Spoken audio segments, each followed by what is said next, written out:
Hello friends, स्वागत है आपका आपके अपने यूट्यूब चैनल स्टडी ऑन मंच पे।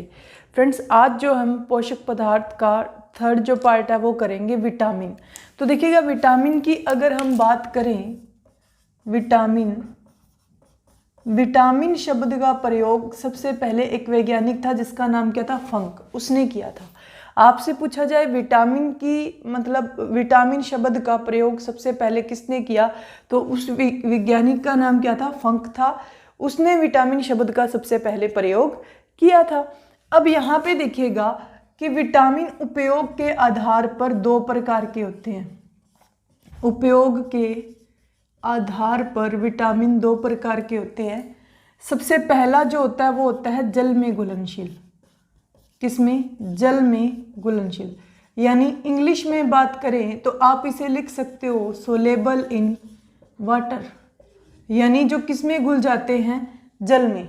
दूसरा जो होता है वो होता है किसमें, वसा में घुलनशील, यानी सोलेबल इन फैट, जो फैट में घुल जाते हैं। अब अगर हम टोटल विटामिन की बात करें तो टोटल विटामिन हम कितने लेके चलते हैं, 6 लेके चलते हैं। कौन से? ए, बी, सी, डी, ई और के। और इस बी के आगे कितने भाग होते हैं, 12। तो यहाँ पे देखिए, इन 6 के 6 को हम इसमें डिवाइड करेंगे। सबसे पहले मैंने बताया विटामिन शब्द का प्रयोग सबसे पहले फंक नामक वैज्ञानिक ने किया था। उपयोग के आधार पर विटामिन दो प्रकार के होते हैं। सबसे फर्स्ट होता है जल में घुलनशील और दूसरा होता है वसा में घुलनशील, यानी सोलेबल इन वाटर और सोलेबल इन फैट। उसके बाद में विटामिन टोटल जो होते हैं वो 6 होते हैं, ए, बी, सी, डी, ई और के। बहुत अच्छे तरीके से आपको ट्रिक से याद करवाया जाएगा, ठीक है। तो यहाँ पे देखिएगा विटामिन बी के आगे कितने भाग होते हैं, 12। अब यहाँ पे एक चीज देखिएगा कि अगर आपसे ये पूछा जाए कि इनमें से ये बताए कि कौन सा विटामिन जल में घुलनशील है और कौन सा विटामिन वसा में घुलनशील है, क्वेश्चन भी एचएसएससी इसी तरीके से ही पुट करती है। तो यहाँ पे देखिएगा जल में घुलनशील विटामिन जो होते हैं वो होते हैं बी और सी, यानी बी सी, याद रख सकते हो। वसा में घुलनशील ए, डी, ई और के। मतलब आप इसको उल्टा पढ़ोगे तो ये बनेगा कीड़ा, यानी जल में घुलनशील विटामिन होते हैं बी और सी, और इसको उल्टा पढ़ोगे तो ये बनेगा कीड़ा, के, ई, डी, ए। तो वसा में फैट में घुलनशील जो होते हैं, फैट में सोलेबल जो होते हैं, वो इनमें से आप नाम बता दोगे। अगर वो विटामिन बी के किसी भी पार्ट का देता है, B1, B2, B3, वो भी किस में सोलेबल होगा, वाटर में सोलेबल होगा। इस बात का आप विशेष रूप से ध्यान में रखेंगे। क्लियर है इतनी बातें? उसके बाद चलिए नेक्स्ट पोर्शन पे चलते हैं। अब जो मेन चीज आती है वो क्या आती है कि विटामिन के केमिकल नेम क्या है और उनकी कमी से होने वाले रोग क्या है। तो आपको देखिए vitamin A, B, C, D, E और के, कौन से vitamin A, B, C, D, E और के, इनके आपको केमिकल याद रखने हैं। बी के आपको 1-2 है जो इम्पोर्टेंट है, वो बता देंगे कौन से हैं, लेकिन इनके लिए अपने पास एक ट्रिक है बहुत अच्छी जिससे आप इनके केमिकल नेम जो है याद रख सकते हैं।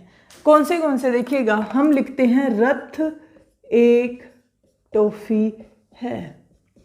एक छोटी सी ट्रिक है जिसका नाम है रथ एक टॉफी है। देखिए रै से आप बना सकते हैं रेटिनॉल।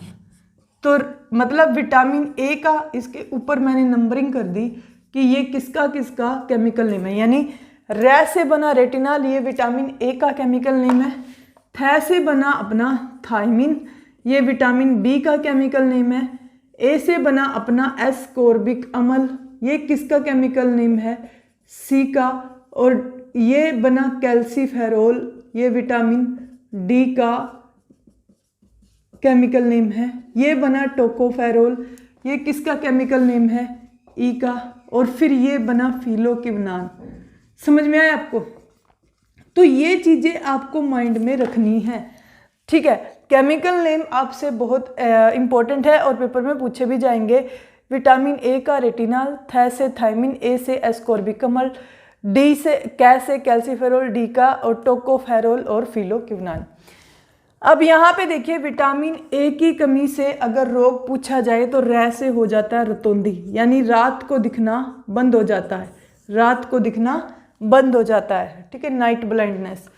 इसकी कमी से, थायमिन की कमी से या विटामिन बी की कमी से रोग हो जाता है बेरी बेरी, क्लियर है। और एस्कोर्बिक अम्ल की कमी से रोग हो जाता है सकरवी।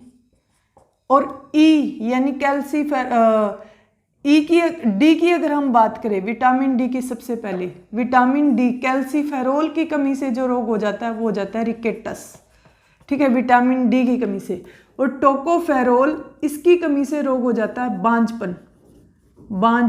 और फिलोक्विनान, इसकी कमी से रोग हो जाता है रक्त का थक्का न जमना, रक्त का थक्का न जमना।